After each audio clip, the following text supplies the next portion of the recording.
एक बार पुनः सभी का स्वागत है। सीटेट फरवरी 2026 बात कर रहे हैं भाषा की, और उस भाषा में याद रहे पेपर 1 और 2 एक साथ हम लेके चल रहे हैं कि दोनों में बहुत कुछ कॉमन है। और उस पेपर 1 और 2 की जो हिंदी चल रही है पेपर 1, जिसको फिर से बता दें, वो 90 से 120 का ही प्रश्न रहेगा, चाहे आप पेपर 1 में हो और चाहे पेपर 2 में हो। निर्धारित प्रश्नों की संख्या जान लीजिएगा 90 से 120। उसमें कुछ व्याकरण पूछे जाते हैं। उस व्याकरण में आज मैं आपको खोज खोज के बता रहा हूं कि कहां कहां से वो व्याकरण पूछा जाता है। वह क्या गद्यांश और कविताएं, आपको वो ऐसी कविताएं रहती हैं कि जो आप आराम से पढ़ ले जाते हैं। थोड़ा सा समझने की जरूरत है, उस समझ के साथ आप उसका उत्तर लगा लेंगे। इस प्रत्यय के अतिरिक्त और भी कुछ व्याकरण पूछे जाते हैं, लेकिन फिर आपको बता दें वो आप समय न गंवाएं। वो संधि का रह सकता है, समास का हो सकता है, प्रत्यय की मैं बात तो अभी कर ही रहा हूं, उपसर्ग भी कुछ पूछता है, और कभी कभी बहुत कार्य है। उस अलंकार को ध्यान दीजिएगा। तो पहली कड़ी हम लेके चल रहे हैं क्या, प्रत्यय की। और प्रत्यय में थोड़ा बहुत आपको बताए हैं, आज अब बता रहे हैं कि वो कैसे जुड़ते हैं। इसके दो पार्ट को हम लेके आएंगे। उसके बाद बात करेंगे उपसर्ग की, संधि की, समास की और अलंकार की। इन सब के साथ आपको बहुत बृहत नहीं जाना है। आप और अपना विषय तैयार करते रहिए, क्योंकि भाषा में जो 60 अंक आपको लेना है, उस 60 अंक में कोशिश यह रहे कि आप 60 में कम से कम 55 के आसपास पहुंचने का प्रयास करिए। और वो बहुत आसान है, जल्दीबाजी नहीं करेंगे तो सब कुछ संभव है। आइए देखते हैं हम लोग इस भाषा में प्रत्यय को। प्रत्यय में फिर से बता दें कि पेपर 1 हो चाहे 2 हो, ये दोनों में आता है। 2-3 नंबर प्रथम पेपर से, 2-3 नंबर द्वितीय पेपर से, जो प्राइमरी का है लेवल का है या जूनियर लेवल का है। तो बात कर रहे हैं क्या क्या आता है। उसके पहले मैं आपको एक उदाहरण दिखा रहा हूं पुराना। अध्यात्म शब्द में क्या है, अध्यात्म शब्द में एक प्रत्यय लगाने पर शब्द क्या बनेगा। इसके पहले थोड़ी बहुत बात हुई थी। आज जान लीजिए वो कितने तरह का एक आता है, उस पर बात करनी है। तो पहला जान लीजिए क्या एक आता है। एक आता है जैसे अगर मध्यम शब्द आया, दूसरा इतिहास आ गया, और एक उदाहरण ले रहे हैं जैसे भूत शब्द आ गया। अब तीनों में ही हमको एक प्रत्यय जोड़ देना है। चलिए हम जोड़ रहे हैं। यहाँ पर देखिए एक प्रत्यय, इसमें भी क्या जोड़ना है, एक प्रत्यय, यहाँ भी क्या जोड़ना है, एक प्रत्यय। अब तीनों में एक जोड़ना है। तो जोड़ कर क्या आएगा, आपको इस उदाहरण से बड़ी मदद मिलेगी, चाहे पेपर 1 हो चाहे पेपर 2। अब देखिए, अब आपको क्या देना है कि अगर यह ध्यान रहे कि पहला जो वर्ड है, इस वर्ड में अगर 3 मात्रा आपको दिख जाए, कैसे कैसे। पहला मात्रा देखिए, अगर शुरुआत में आपको अ दिख गया, कभी कभी आ दिखता है, लेकिन ज्यादातर आपको हिंदी में अ दिखेगा। और या तो पहला ह्रस्व ई और या तो दीर्घ ई दिख जाए, या फिर यहां से देखिए क्या मिल जाएगा आपको, उ या दीर्घ उ, जिसको छोटका बड़का आप लोग बोलते हैं, यह जुड़ जाए। तो पहला अगर अ आ गया, पहला ई आ गया, पहला उ आ गया, उसमें छोटा बड़ा कोई भी हो, तब क्या करेंगे। अगर पहला आ आया तो उसके स्थान पर आ कर दीजिएगा, पहला काम। अगर पहला ई या ई आई है, दोनों में से, तो उसके स्थान आपको ऐ कह देना है। अगर पहला आपका उ आ गया है, छोटा बड़ा कोई भी, तो आपको औ कर देना है। यह ध्यान रहे। क्या क्या करेंगे, अगर पहला आ आया है तो आपको आ कर देना है, ई छोटी बड़ी कोई आई है तो ऐ कर देना है, अगर उ या उ आए तो उसको औ कर देना है। और क्या करेंगे, जो आगे हैं उनको समास, संधि, प्रत्यय, उपसर्ग से कुछ नहीं ऐसा करना है। उसमें क्या कर देना है, जो अगला पार्ट आएगा, पहला पार्ट तो बता दिए कि और अ रहेगा, छोटा बड़ा कोई भी हो तो उसके स्थान पर जो पहला व्यंजन रहे उसको दीर्घ करिएगा। छोटी बड़ी हो तो जो पहला हो उसको ऐ बना दीजिएगा। उ या उ कोई भी हो, जो पहला उ होगा उसको क्या कर दीजिएगा, औ की मात्रा कर दीजिएगा।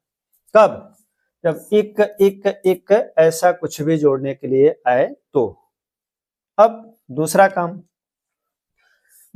अब इसको आपको संधि नहीं करनी है, ध्यान समझिएगा। इसको संधि कदापि नहीं करनी है, किसी भी दशा में नहीं करनी है, केवल आपको संयोग करना है।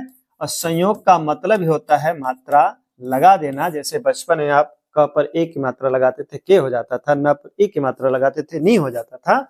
अब इसको जोड़ दीजिए। चलिए देखिए जोड़ने पर क्या आता है, क्या हम लोग वहां तक पहुंच रहे हैं उसको देखा जाए। अब एक उदाहरण देखिए, इसको जोड़िए। जो नियम आपको बताया गया है कि म को क्या बताएंगे, आ बनाएंगे, हो जाएगा मा ध्या, यही भी होगा। और क्या बताया गया, इस पर केवल मात्रा लग जाती है तो पता होगा ई की मात्रा छोटी ई की मात्रा कैसे बनती है, तो म पर छोटी की मात्रा लग जाएगी, हो जाएगा माध्यमिक। उसी प्रकार दूसरा देख लीजिए, बताया गया अगर ई या बड़ी छोटी कोई भी आए तो इसको अ बनाते हैं। अब यहाँ सीधे सीधे अ हो जाएगा, इसमें तो मात्रा लगेगी नहीं, ये सीधे सीधे अ बन जाएगा। और कोई शब्द रहेगा, वर्ण व्यंजन रहेगा तो उस पर मात्रा लगेगी। यहाँ पर देखिए ई के स्थान पर अ आ जाएगा तो सीधे सीधे हो गया अ। उसके आगे जो जैसे आगे बढ़ेगा ऐतिहा। अब श आ गया। अब बताए हैं स पर अ है, इसमें छोटी की मात्रा लग जाएगी, संधि नहीं होगी। संधि होगी तो दूसरा दिमाग मत लगाइएगा, सोचेंगे अ है और ई है, सोचेंगे यहाँ पर हम तो यह गुण संधि का प्रयोग कर देंगे और ई मिलकर ए होगा। ऐसा नहीं करना है, केवल आपको मात्रा लगानी है। देखिए श पर छोटी की मात्रा जो बचपन से लगा रहे थे और 55 तक भी यही लगाएंगे, आगे भी लगाएंगे तो ऐतिहासिक हो जाएगा। यहाँ देखिए क्या बताए हैं, छोटा हो बड़ा हो कोई भी हो और एक प्रत्यय जोड़ना हो तो इसको अ बना देना है। अब जो मात्रा उसकी वो मात्रा हट जाएगी। यहाँ तो स्वर था तो स्वर के स्थान पर यही स्वर हट गया, अ हो गया। यहाँ पर देखिए व्यंजन था तो व्यंजन में जो मात्रा लगी थी वो हट जाएगी, उसके स्थान पर अ की मात्रा आएगी तो आएगा क्या, भ पर अ की मात्रा लगेगी, भौतिक। बताए हैं क्यों भौतिक हुआ, क्योंकि त पर ये मात्रा लग गई। तो बात समझ गए होंगे। इन तीनों को आप देख लीजिएगा, चाहे अ के साथ एक प्रत्यय जोड़ना होगा, चाहे छोटी बड़ी के साथ जोड़ना होगा, चाहे ऊ के साथ जोड़ना होगा, तो नियम यही है। आगे पीछे कर देख लीजिएगा। एक पुराने पेपर की कटिंग देख लीजिए क्या किया हुआ है, कैसा प्रश्न आया है। जैसे देखिए अध्यात्म, अभी मैं आपको बताया हूं कि अध्यात्म आ गया तो लिख दीजिए, देखिए अध्यात्म यही है ना, इसमें क्या जोड़ना है, एक प्रत्यय जोड़ना है। अब एक प्रत्यय में जोड़ना है तो क्या करेंगे, अभी मैं बताया हूं कि अगर आ गया तो पहला काम उसको आ कर दीजिए। मात्रा रही, इसे मध्यम में बताया तो म तो व्यंजन था तो इस पर आ की मात्रा मा लग गई थी, लेकिन अगर स्वर आएगा तो स्वर को उठा के फेंक देना है, उस पर मत संधि समास लगाइएगा। अब इसका मतलब इसमें आ जाएगा आ हो जाएगा और ये अध्या रहेगा। अब देखिए बताए हैं कि जो दोनों को जोड़ना है इसमें केवल मात्रा लगानी है, संधि कुछ नहीं करना है। तो म पर छोटी की मात्रा लगेगी, क्या हो जाएगा, म पर छोटी लग जाएगी। देखिए तो हो गया क्या, आध्यात्मिक। तो ये देखिए पूछा है ना, अध्यात्म शब्द में एक प्रत्यय लगाने पर शब्द बनेगा आध्यात्मिक बनेगा। बताए हैं बार बार, पिछले वीडियो में बताया गया था कि कहीं से भी ईक नहीं है, वो ह्रस्व ई है, छोटी है, इसको बात करते हैं छोटी, लघु, ह्रस्व, कुछ भी नाम जानते हैं वही आएगा। एक प्रत्यय में कभी दीर्घ नहीं होती है। तो पहला तो ऐसे गलत हो गया। फिर क्या लिखा देखिए, ये तो आप बना ही लिए, अभी दिखाया गया आध्यात्मिक हुआ। यहाँ लिखा था आध्यात्मिक, मतलब भकाने का प्रयास। आध्यात्मिक, क्योंकि कुछ लोग इसको भी जोड़ेंगे, सोचेंगे सीधा हिसाब है, तो ऐसा हो सकता है क्या, अध्यात्म दिया था, अध्यात्म, तो सोचेंगे ये तो एकदम बहुत आसान है, कहीं ऐसा पूछ दिए तो बहुत कोई भी जोड़ सकता है, तो जोड़ लेगा और मात्रा इसके साथ जुड़ जाएगी, क्या, मां पर छोटी की मात्रा जोड़ लेगा तो लिख देगा आध्यात्मिक। ऐसा भी दिख रहा है, क्यों, क्योंकि लग रहा है कि इसमें क्यों जोड़ना है, करना क्या है, प्रत्यय है। क्योंकि प्रत्यय क्या होता है वो बता दें, प्रत्यय बहुत आसान होता है। दो तरह के प्रत्यय चलते हैं, एक कृदंत आता है, एक तद्धित आता है, तद्धित प्रत्यय। इन दोनों का प्रकार होता है तो आपको क्या तद्धित होता है, क्या कृदंत होता है, कृत प्रत्यय तद्धित कुछ नहीं करेंगे हम बात। आप नाम जानते रहिए कि कृदंत और तद्धित होता है, लेकिन वो होता कब है उसकी बात कर लें। जैसे तद्धित प्रत्यय जो है यह संज्ञा सर्वनाम कुछ भी सीधे भाषा में समझिए। कृदंत प्रत्यय यह केवल क्रिया से जुड़ता है। क्रिया में अगर जोड़ा गया कोई प्रत्यय तो कृदंत कहलाता है। इसके अलावा किसी के साथ भी जोड़ देंगे तो वो तद्धित बनता है।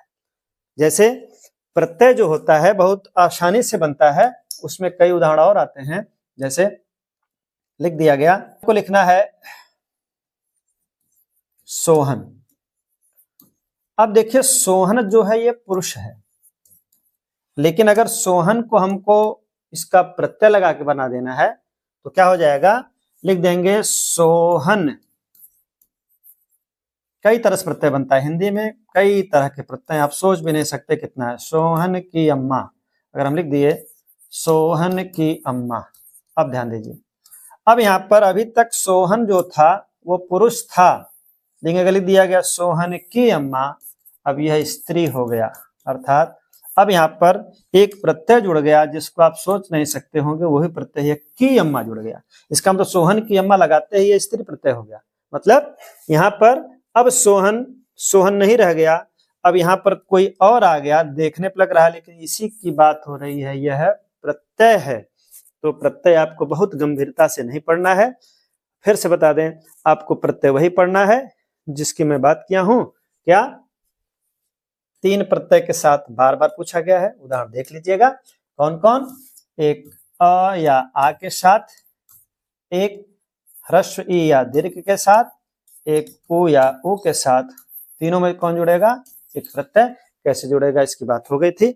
आज के लिए इतना ही, मिलते हैं इसके दूसरे पार्ट में। जो दूसरा पार्ट आएगा क्या कि एक प्रत्यय आप जान गए, इसको गलती से भी मत करिएगा कि कैसे करेंगे। अब इसमें कुछ और प्रत्यय आएंगे जो सामान्य प्रत्यय पूछे जाते हैं। प्रत्यय पीछे लगता है।